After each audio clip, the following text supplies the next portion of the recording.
तो item number 7, Maddock horror comedy universe, जिसको अपना नाम, ऑफिशियल नाम 4 मूवी रिलीज होने के बाद मिला है और साथ ही में ऑफिशियल लोगो भी।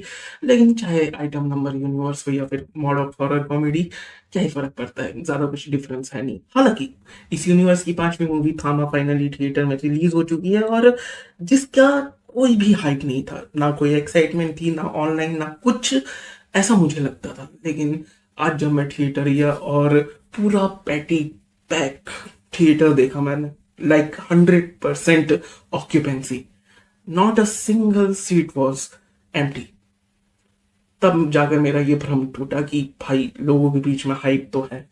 हालांकि ये भी कारण हो सकता है कि दिवाली का अगला ही दिन है और ये पूरा हफ्ता कुछ नहीं आने वाला और लोग खाली भी बैठे हैं, छुट्टियां चल रही हैं, तो ऑब्वियसली इसलिए आ गए होंगे। लेकिन फिर भी लोग फर्स्ट डे फर्स्ट शो अपने फैमिली को लेकर के मूवी देखने नहीं आते दिवाली के टाइम पे।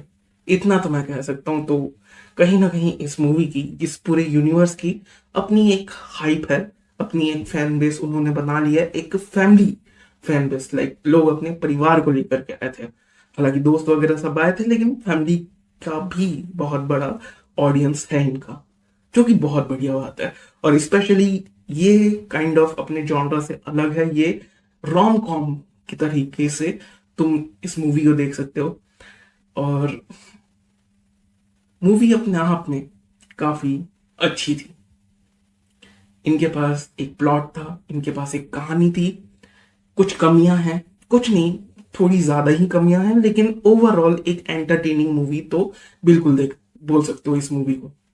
और थिएटर में तुम देखने जा सकते हो। अगर बस यही सुनने आए थे तो हाँ, थिएटर में तुम जाकर एंजॉय कर सकते हो। अब बात करूँ कहानी की, तो हाँ, इसमें स्पॉयलर्स होंगे क्योंकि मुझे और कोई वीडियो बनाने का कोई मन नहीं है। तो देख लो, आगे देखना है कि नहीं देखना तुम्हारे ऊपर।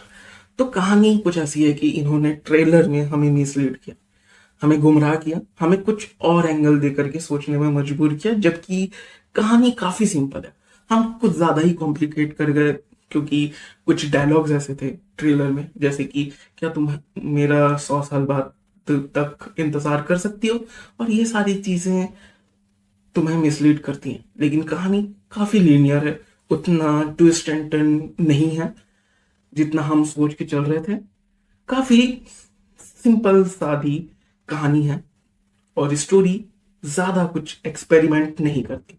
मूवी में क्या दिखाया गया उसकी बात करें तो, जो कि हमने कुछ प्रिडिक्ट किया था ट्रेलर देखने के बाद, वो एज इट इज है। उसमें ज्यादा चेंज नहीं है कि जो हमारा मेन कैरेक्टर है आलोक, वो जंगल में जाता है ट्रैकिंग वगैरह करने के लिए, वहां पर उसके ऊपर भालू का हमला हो जाता है। उसके बाद वो रश्मिका मंदाना के कैरेक्टर तारका से मिलता है, और फिर उससे प्यार वगैरह होने के बाद कुछ होता है, और रश्मिका मंदाना का कैरेक्टर उसे बेताल बना देती है।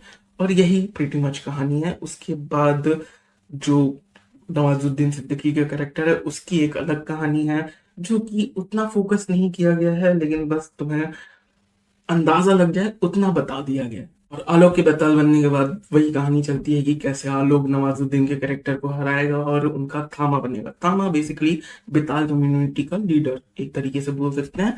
ओवरऑल मैं मूवी का बोलूं तो इनके पास एक सब्सटेंस था, इनके पास कुछ दिखाने के लिए था, एक रोम कॉम के जरिए ही, लेकिन कुछ था इनके पास। लेकिन स्क्रीन प्ले में जो एक कनेक्टिविटी बोलना चाहिए या फिर एक फ्लो होता है, वो फ्लो नहीं है। एक स्मूथ ट्रांजिशन या फिर एक पर्टिकुलर सीन से लेकर के दूसरे पर्टिकुलर सीन में जो जंप करना होता है, वो उतना स्मूथ नहीं है, उतना अच्छी तरीके से फ्लो में नहीं जाता, जिसके कारण तुम्हें बहुत ज्यादा डिसजॉइंटेड या फिर डिस्कनेक्टेड फील होता है कि अभी ये, अभी ये इवेंट्स हो रहे हैं, लेकिन उन इवेंट्स के बीच में कोई कनेक्शन नहीं है सिवाय इनके कैरेक्टर्स के।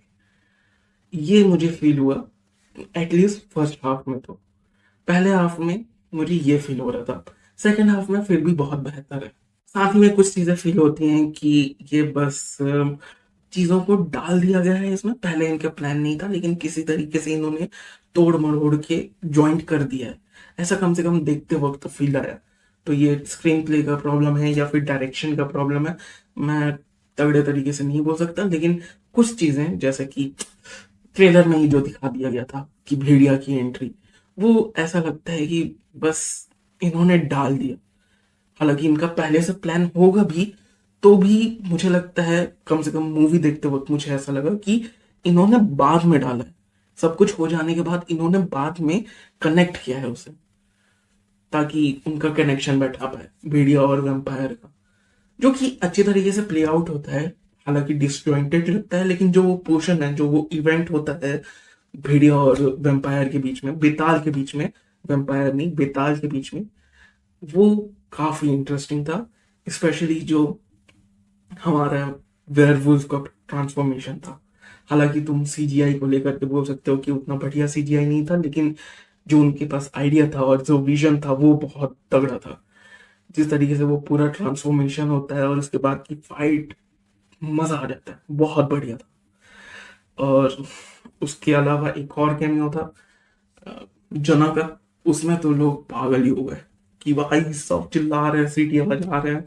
हाँ, हालांकि मुझे वो ट्रांसफॉर्मेशन वाला सीन बहुत पसंद आया।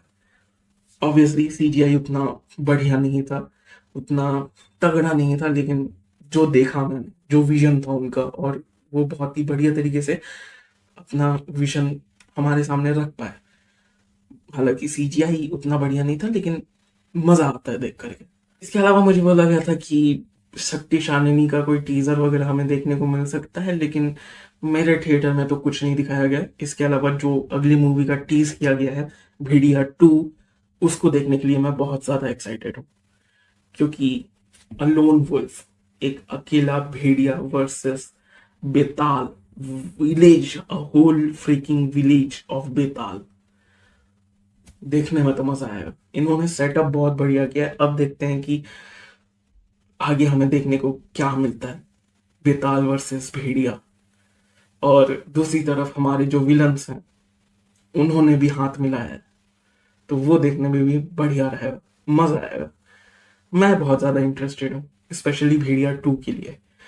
शक्तिशालिनी का कुछ देखने को मिल सकता है बोले थे, लेकिन कुछ नहीं मिला। शायद मेरे थिएटर की गलती है, या उन्होंने अटैच ही नहीं किया, पता नहीं। बाकी ये थे मेरे व्यूज, मेरे ओपिनियंस। मिलते हैं अगले वीडियो में, तब तक के लिए बाय, और सब्सक्राइब करो क्योंकि सब्सक्राइब करना बहुत जरूरी है। Okay bye.